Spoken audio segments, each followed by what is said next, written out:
one of the reasons I think that we're good together as a couple, married, right, is like we're both kind of geeks in a sense, like in terms of like we love history. I geek not in a bad way, but like it's like we love to read, we love history, we love like information. We like I love watching like just random history videos on YouTube and stuff. It's just like that's kind of who we are. But I think that like as the hope is that we get more curious about like the history of things as a people and understanding like where we're from and like and part of what we want to do with Do You Know Black as well is like as in the episodes, we, even though we aren't super well versed in it, we still try to be very intentional about making sure that we place questions in the game show about Africa and about Black nations as well. So it's not just history in the United States, but it's history of Black people across the entire world. So as we, hopefully can produce more episodes and more content, people will see more of that, so it can be a better understanding of global Black history and not just the United States Black history. So it all aligns. Transitioning to what you were talking about with the idea of a monolith and operating as a monolith. It's such a hard thing to say. I think a phrase that I adopt in life for me is success is on the other side of sacrifice. Success is on the other side of sacrifice. So there was a poster that I had up in my wall in one of the offices that I used to work at in my office, and I had this poster on my wall that said, I believe it was a quote from Dalai Lama that said, "You can judge the value of a thing by what you had to sacrifice in order to get it." And when I think about this idea of individualism versus monolith, collective thinking, it's saying, are we willing to sacrifice our individualism for a collective win? And what we've kind of been programmed to say is, no, my individualism is paramount. I don't know what to do with that information, honestly. Because I can't tell somebody that wants to live the best life as an individual that you're doing it wrong. I can't say that. But then if there's somebody that's saying, no, you have to have collective thinking, we need to do it collectively so we all can advance, I'm like, I can get with that too, because I understand that. So this idea of sacrifice, when we talk about monolith, it's like, is it fair for us to ask individuals or say that, hey, if an individual is not choosing to sacrifice their individualism to have a more monolithic way of thinking for the sake of progress in the way that other cultures have had, does that make them wrong? Like, I don't have the answer. It's just a question. I will say it doesn't make them wrong for thinking that way, but I think that they need to understand when we think as individuals, it's going to impact you in the long run. And I'll give an example, and this isn't a perfect example, but I remember back, in the times we're living in, there's a lot of conversation around housing, lack of housing. There are really people who are out there struggling and who are losing their homes or their apartments, places to live. And I remember I was watching an interview on the news one time, and they were talking to this woman, and she had 3 kids, and she was going to be evicted. And she was like, I don't know what I'm going to do. Like, I have nowhere to go. She's like, I'm staying on my cousin's couch for a week, but then I don't know. I can't find I'm not gonna be able to find another apartment with the amount of space I need. So I don't know what I'm going to do. And in my mind, I'm thinking about it, and I'm like, when you think of other cultures, and this is something that's been ingrained in some other cultures where you're living in a multi-generational home, right? Like, you're already living with your grandparents, you're on both sides of your family, or you have cousins or things like that who are living with you. You collectively decide, hey, together we might all be separately as individuals, we might all be struggling, but I might not be able to afford to get an apartment on my own.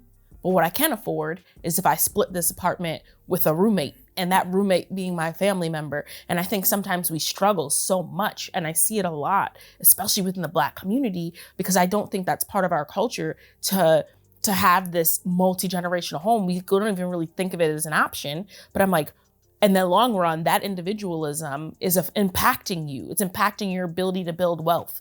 It's impacting your ability to have a support system for your kids, maybe when you're working 2 or 3 jobs. And I think that is where we need to start looking at when we talk about the idea of individualism. Yeah, everybody should be able to do whatever they want to do, but are you also considering the impact that it's having on you and your ability to flourish? Yeah, absolutely, and I'm a product of that. My mother, she was in a situation where financially it was difficult on her as a single mother, and my aunt, single mother as well. So we ended up having me, my mom, my aunt, and my cousin, and they made ends meet, and they gave us.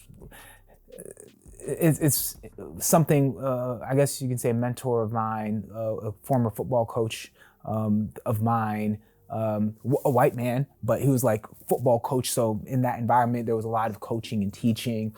I remember years later, he ended up telling me about, like, cause he had come to my graduation, my college graduation, and I had 5 tickets. He was one of the tickets, and he came to my house. That was the first time he came to my house. And what he was saying, he was like, man, Darnell, he was like, I know a lot of other kids, a lot of white kids, they have like a really big house with a bunch of bedrooms. They all have their own room and they have everything. And I'm coming here, and he saw my cousins. He saw my cousins. At the time my cousin had already moved, so I literally had like a day bed in the living room, right? Where I was like, it was a day bed in the living room right next to the couch, and that's where I slept. And he saw the bed made there, and he was like, man, you always came with such like positivity into school, and you were always just happy, and you always had that. But this was like your living situation versus like these other people that their living situation seemed so much more. And I was like, well, you know what? Listen, for us, like, one, this was okay because this is what my mom and my aunt came together to do. And they figured out how to make that work for us as a unit instead of just saying struggling like independently. They came together to do that. And what I was never short on was, one, as a Black person, you never short on like the good home cooking, for one, the soul food. And then the second one is like, I was never short on love. But they reduced how much finances were a problem by thinking collectively to be able to come together to do that for me and my cousin. So that's one. Another cousin of mine, he went to another country. I'm not gonna say which country it is because it could be controversial, but like in any event, he went to this other country, and he was saying like, the houses that they have, like all of the houses in this country, multiple families are living in one house. Like, it's not going to be one of those things where you're going to have like wasted rooms, like an office here, whatever. It's like multiple families are living. So there's like this collective thinking that happens in a lot of other places and a lot of other situations that can help provide emotional stability and financial stability. And it's very practical. But in this environment, we are taught to take and consume and live well beyond, not even our means, will live well beyond our needs. And that's another area of like brokenness, but it also goes back to this idea of like thinking collectively versus thinking individually. So those some of the things that I just thought when you mentioned what you just mentioned. No, I think it goes back to, again, the entire point of being a monolith. Sometimes you need to, and to be a monolith, like regardless of what you're independently thinking, like you are coming together collectively. And I feel like that's something that we need to start retraining our brains as Black people to do. I think that we have not been very successful in recent years. I think when you think back to the history books, we always refer back to the same examples of when we actually came together on something. And it's like, okay, that's great, but what are we doing now? Like, what are we going to do about it now? I think this day and age, we've gotten so far.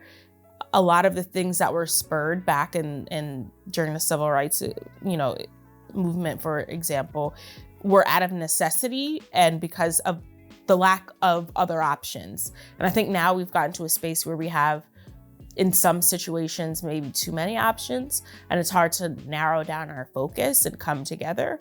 And that goes back to the same idea as like, at the end of the day, we need to agree to disagree, and then come to an agreement on one thing, and then just take it from there.